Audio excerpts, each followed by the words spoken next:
speak out against radical Islam and who warn about refugees are not Islamophobes. They're not.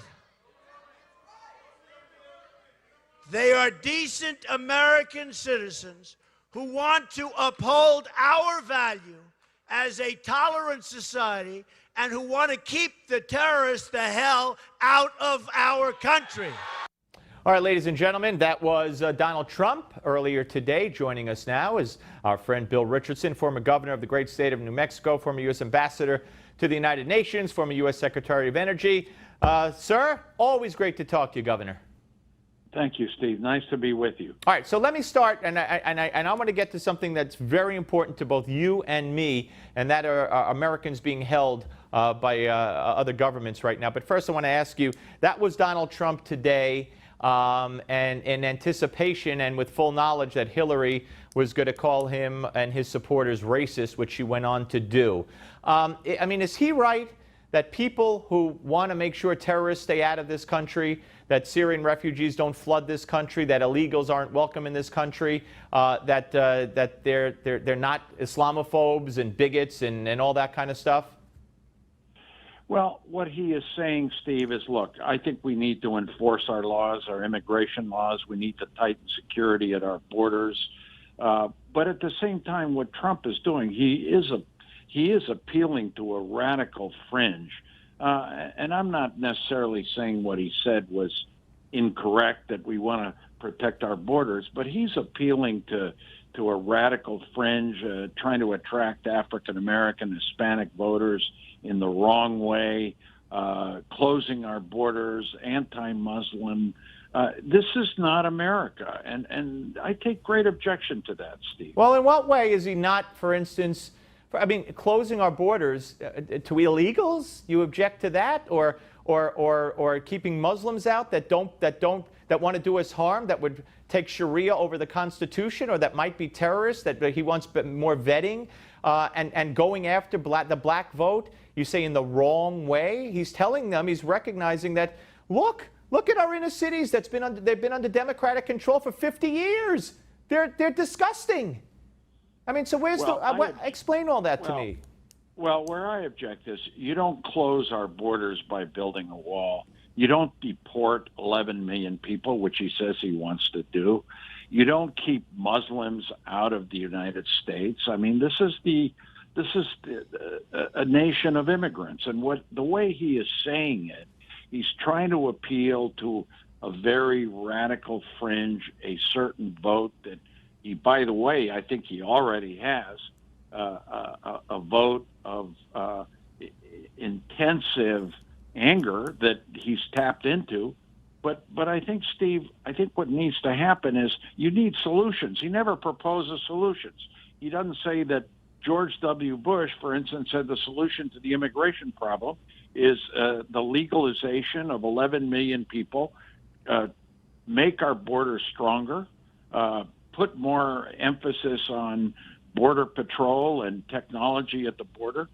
Trump just makes these accusations. This is what I object to. All right, but as far, you said going after African Americans the wrong way. What did you mean? Well, he says basically your schools are terrible.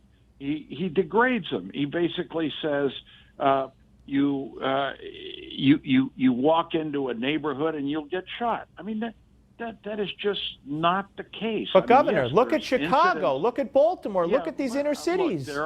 Look, there are incidents of tremendous danger in our inner cities, no question. But you know, to disparage people by insulting them and saying, look, you've got nothing better to do than support me, when he proposes no solution. But isn't he saying to, isn't he? Yeah. He's got 1% of the African American vote. I saw a poll. He's got maybe 6% of the Hispanic vote. He's going to lose those communities enormously, and desperation right now is to try to appeal to them, and it's not working. But isn't the radical fringe, when Hillary brings up to speak the mother of Michael Brown, a thug who fought a cop, robbed a store, tried to beat up a cop, grabbed his gun, shot it, and then charged at him. When no laws were broken by the officer in the killing of Michael Brown, it was deemed self-defense, legitimate. The Justice Department said he never said hands up, don't shoot. And when Hillary brings up that mother to speak, but not the widows of police officers who have been killed, isn't that the radical fringe? Well, the radical fringe that Trump is appealing to, I mean, just having brought in these Breitbart people that have basically their dialogue, their issues, it's a radical fringe within the Republican Party that he's appealing to that I think is leading to this campaign becoming so negative. And what is needed is these debates that hopefully the issues on the I'm economy, looking forward on to them national too. security, Yep. They have to happen. I mean, this dialogue is just not working. I'm looking forward to those debates. All right, I want to talk about, real quick first, North Korea fired a ballistic missile. There's pictures of the dear leader hugging people. He's so happy. What's your evaluation right now of North Korea with their latest moves? Well, it's very disappointing what's happening there. It looks like the new leader, although he's already been there 2 years, doesn't want a dialogue with the West. He wants to provoke his neighbors, South Korea, Japan. He's firing missiles. He's not interested in a dialogue with the United States.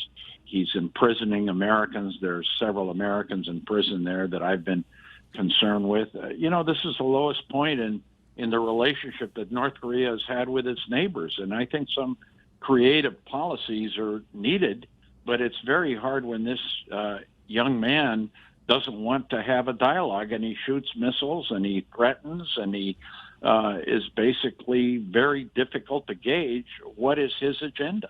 And the Iranians, who have been very full of themselves, even during the negotiations on the agreement with the United States, calling us, they're going to kill us, they're going to destroy Israel. Even while the negotiations were going on, they treated our sailors. The truth is starting to come out what happened there. They've been made to keep quiet, all the sailors that were taken, because of the way they were treated. If we knew, we'd be outraged, they say. And now they got these little boats yesterday or day before shooting at one of our ships in international waters, and we retreat. I mean, how's that possible?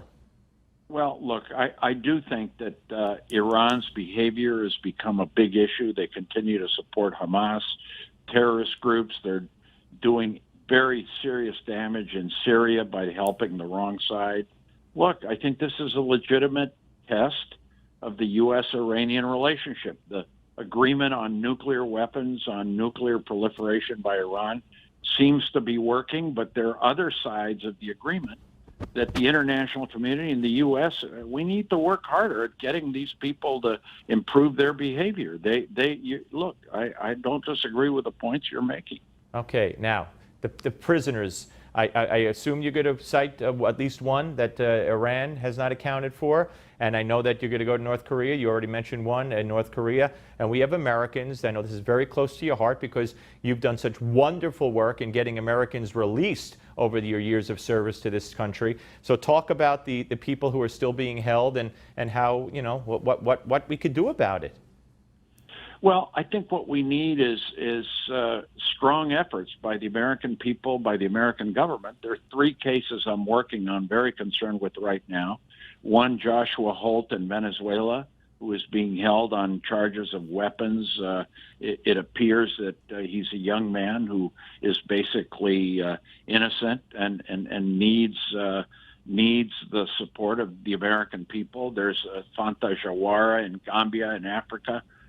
She was at a demonstration involving the African president. She's an American citizen. She's been wrongly detained. And then there's Otto Warmbier, this young man in North Korea. He's a 21-year-old who took a political poster down, and he's been given 15 years by the North Korean regime. There are big issues between countries, Steve, but I think we have to stand behind our Americans. This is why in Iran, I mean, they had an American reporter from the Washington Post. They had an American religious leader. They had an American Marine. And, they finally came out. But I believe initially they should have been part of that deal. Yep. with Iran. Yep. Do you believe, just very quickly, we have less than a minute left, do you believe, as the State Department has now admitted, that we wouldn't give the $400 million on that, in mixed currency until the prisoners were released? Do you believe that was ransom, and should we pay ransom? No, I don't think it was ransom. It was leverage, Steve. I've been in these negotiations. There's so many issues, especially with a country like Iran, so many disagreements.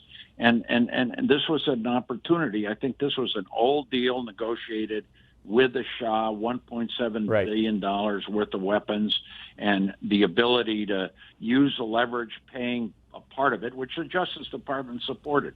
$400 million, I think, or $200 million, at a time that we were getting these 3 prisoners, these Americans. We got to stand behind our people, especially the Marine and the reporter. No, I don't. I think it was leverage. It was not ransom. Governor, great to talk to you. We covered a whole lot. Thank you so much, sir. Have a great Labor Day weekend, and we'll talk to you soon. You too, Steve. Thank you. Bill Richardson, ladies and gentlemen.